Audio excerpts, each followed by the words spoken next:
ఇది కేసీఆర్ యొక్క ఆలోచన తీరు. అమ్మ ఆయన నేను ఎప్పుడు చెప్తుంటాను ఒక స్పిరిచువల్ లీడర్ అని చెప్తుంటాను. అంటే ఆయన ఏం చేస్తాడంటే ఆయన పరాకాయ ప్రవేశం చేస్తాడు ఎవరి లోపలికైనా. ఆయన ఒక డిసిషన్ తీసుకునే ముందు కూడా నేను ఈ నిర్ణయం తీసుకుంటే ఎవ్వరు ఎట్లా ఆలోచిస్తారు, సిపిఐ నారాయణ కామెంట్స్ ఎట్లుంటాయి, లోక్సత్తా జయప్రకాష్ నారాయణ ఎట్లా ఆలోచిస్తాడు, ప్రకాష్ ఏమో ఆలోచిస్తాడు, చక్రపాణి ఏమో ఆలోచిస్తాడు, టీవీ9 రవిప్రకాష్ రజనీకాంత్ ఏమో ఆలోచిస్తారు, ఇట్లా ఆలోచించి తనకు తనే కౌంటర్ చేసుకొని అప్పుడు బయటకు వస్తాడు ఆయన. అందుకే ఎవరమైనా రోజుకు 60,000 ఆలోచనలు వస్తాయి మనుషులకి, ఎవరికైనా 60,000 ఆలోచనలల్లో 48,000 క్వాలిటీ ఆలోచనలు కాదు, మనకు అవసరం లేని అనవసరమైనవి ఎక్కడెక్కడనో మన మెదడు ప్రయాణించి అవన్నీ చేస్తాయి, టైం వేస్ట్ అండ్ శరీరాన్ని పాడు చేసేటివి కూడా. మనకు అవసరం లేని ప్రొడక్టివ్ ఆలోచనలు మాత్రం ఓన్లీ 12,000. అయితే ఆ 12,000 ఆలోచనలు మనల్ని ఏకాగ్రత లేకుండా చేస్తాయి. ఒక 1 మినిట్ 2 మినిట్స్ కంటే ఎక్కువగా మీరు నా దిక్కే చూస్తుంటారు, మీ కళ్ళు చెవులు ముక్కు ముఖం అంతా నా దిక్కే ఉంటుంది, కానీ నేను మెదడు మాత్రం ఎక్కడో ఉంటుంది. ఇంకా నేను మాట్లాడే మాటలకు రిలేటెడ్ అంశాల మీద తిరుగుతూ ఉంటుంది, నెక్స్ట్ అడిగే ప్రశ్న మీద తిరుగుతూ ఉంటుంది. కానీ కేసీఆర్ అట్లా కాదు. కేసీఆర్ ఏకదీక్షతో నిమగ్నమై నిమిషాలు, సెకండ్లు, నిమిషాలు, గంటలు ఒకే దాని మీద ఏకాగ్రతతో ఆలోచిస్తాడు. దాన్నే మెడిటేటివ్ పవర్ అంటారు. ఆయన ఆశ్రమాలకు పోయి మెడిటేషన్ చేయడు, కానీ ఆ ఏకదీక్షతో ఆలోచించడం, ఒకే దాని మీద ఫోకస్ చేయడం అనేది ఒక అద్భుతమైన ఆధ్యాత్మిక ఏమంటారు దాని ప్రాసెస్.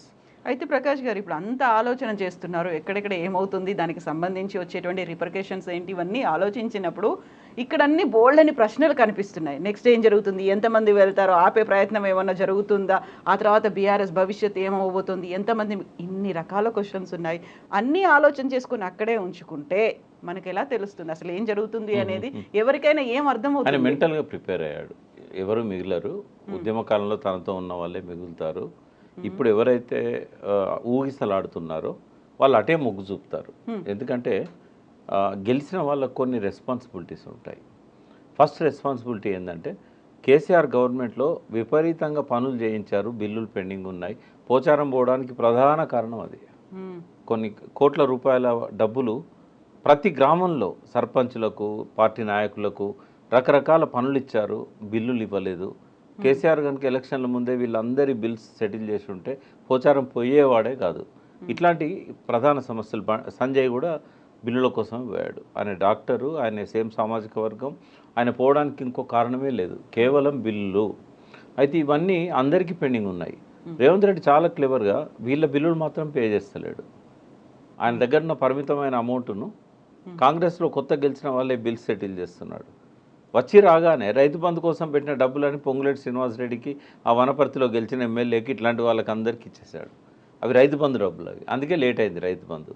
సో అట్లా చేయడం వల్ల ఏమవుతుందంటే ప్రజలు ఒత్తిడి ఉంది వాళ్ళ మీద, మా బిల్లులు లేవమ్మా, మాకు సూసైడల్ టెండెన్సీస్ వస్తున్నాయి, మాకు ఆత్మహత్య తప్ప వేరే మార్గం లేదు.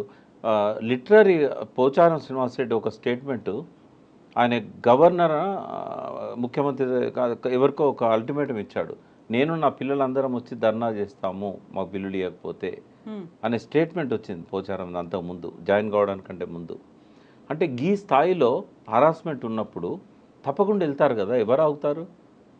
నేను మళ్ళీ చెప్తున్నాను, ఉద్యమ కాలంలో కేసీఆర్తో ఉన్న వాళ్ళు గెలిచిన ఎమ్మెల్యేలు తప్ప ఎవ్వరూ ఉండరన్న సంగతి అందరికంటే ఎక్కువగా కేసీఆర్కు తెలుసు. కాబట్టి ఇవాళ 6 పోవచ్చు, రేపు 10 మంది పోవచ్చు, లాస్ట్కు టీఆర్ఎస్ ఎల్పీ విలీనం చేయడం అనేది రేవంత్ రెడ్డి లక్ష్యం. ఆ లక్ష్యాన్ని చేరుకునేదాకా ఆయన ఆరాధన చేస్తూనే ఉంటాడు ఈ ఎమ్మెల్యేలను. మీ ఊరికి మా ఊరు ఎంత దూరం, మా ఊరికి మీ ఊరు అంతే దూరం. కేసీఆర్ ఏం చేసిండో అదే రిపీటెడ్ యాక్షన్ ఇప్పుడు రేవంత్ రెడ్డి చేస్తున్నాడు. దీనివల్ల కేసీఆర్కి ఏం ఫలితం దక్కిందో రేపు రేవంత్ రెడ్డి కూడా అదే ఫలితం దక్కుతుంది. ఆయన కూడా తట్టబుట్ట సర్దుకొని ఫామ్ హౌస్కి వెళ్ళిపోవాల్సిందే.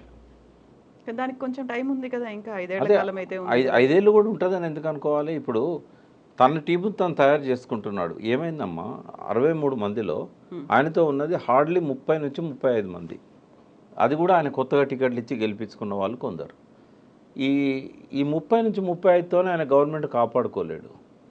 ఒక పెద్ద ఏమంటారు కల్లోలం ఇవాళ జరుగుతూ ఉంది కాంగ్రెస్లో, రాష్ట్ర కాంగ్రెస్ పార్టీలో.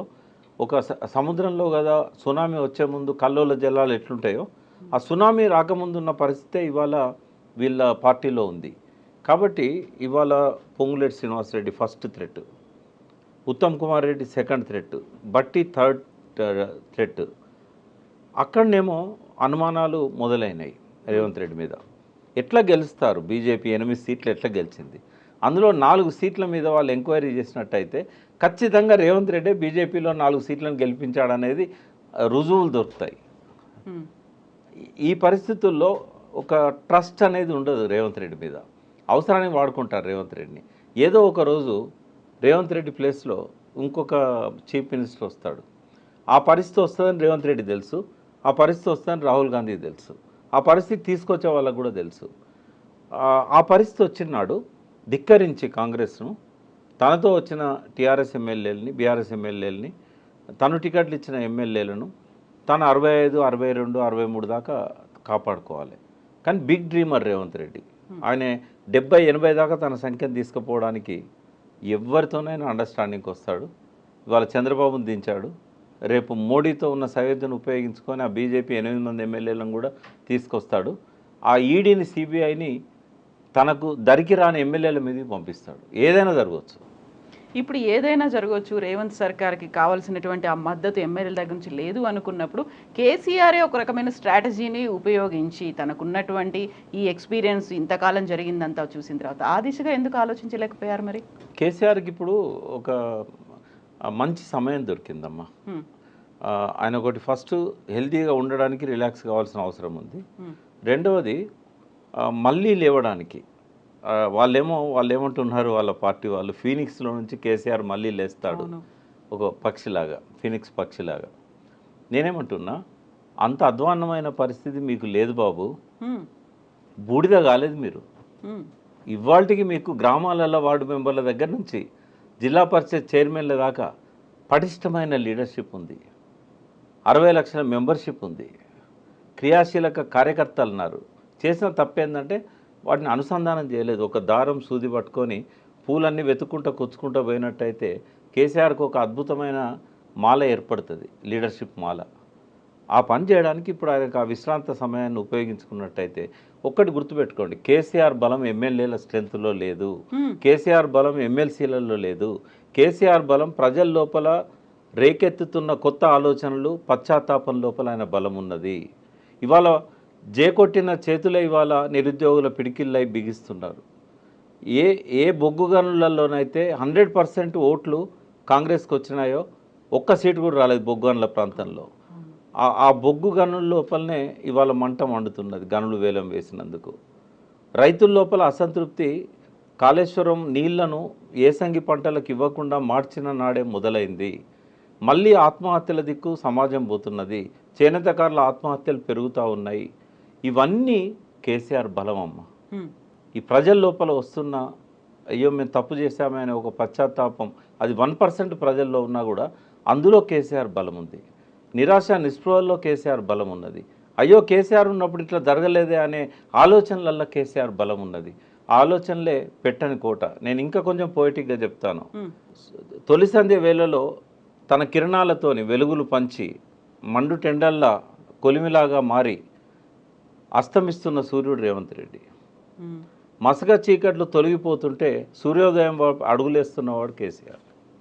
కాబట్టి భవిష్యత్తు కేసీఆర్ తప్ప భవిష్యత్తు రేవంత్ రెడ్డి కాదు. అయితే ఇప్పటికి ఉన్న వాళ్ళందరూ వెళ్ళిపోయిన తర్వాత, ఎమ్మెల్యేలందరూ వెళ్ళిపోయిన తర్వాత, గతంలోనే ముందు నుంచి టీఆర్ఎస్ పార్టీ కోసం పనిచేసినటువంటి కార్యకర్తల్ని నాయకులుగా ఎదవనివ్వలేదు, లేకుంటే వాళ్ళకి సరైన అవకాశాలు ఇవ్వకుండా పక్క పార్టీల నుంచి తెచ్చుకున్నారు అనుకున్నప్పుడు అక్కడ ఒక అసంతృప్తి ఉంది. ఇక్కడ నుంచి వెళ్ళిపోతున్న వాళ్ళలో ఇక్కడ ఒక గ్యాప్ అనేది కూడా ఏర్పడుతుంది. దీన్ని ఎలా ఫీల్ చేసుకుంటారు? మీరు అన్నట్టుగా ఇప్పటికే అయితే ఫామ్ హౌస్కి వచ్చిన వాళ్ళని కలుస్తున్నారు, అంతకు మించి పెద్ద కార్యాచరణ ఏమీ కనిపించట్లేదు. ఇవన్నీ అన్నప్పుడు మళ్ళీ తిరిగి ఆ బలాన్ని ఎలా పునరుద్ధరించుకుంటారు? ఒకటి, తను చేసిన తప్పులను సమీక్షించుకోవడానికి ఇది ఒక మంచి సమయం.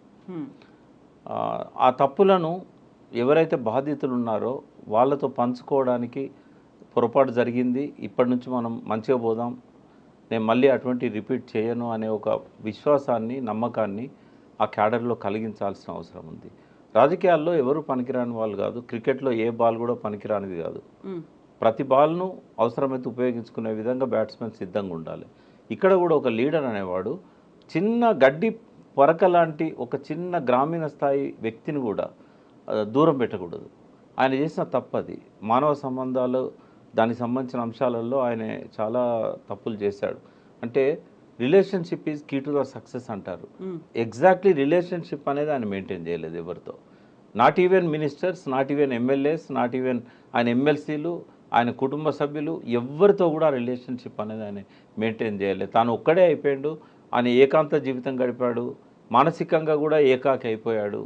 థింక్ ట్యాంక్ లేదు, ఆయన చుట్టూ ఎవరు లేరు.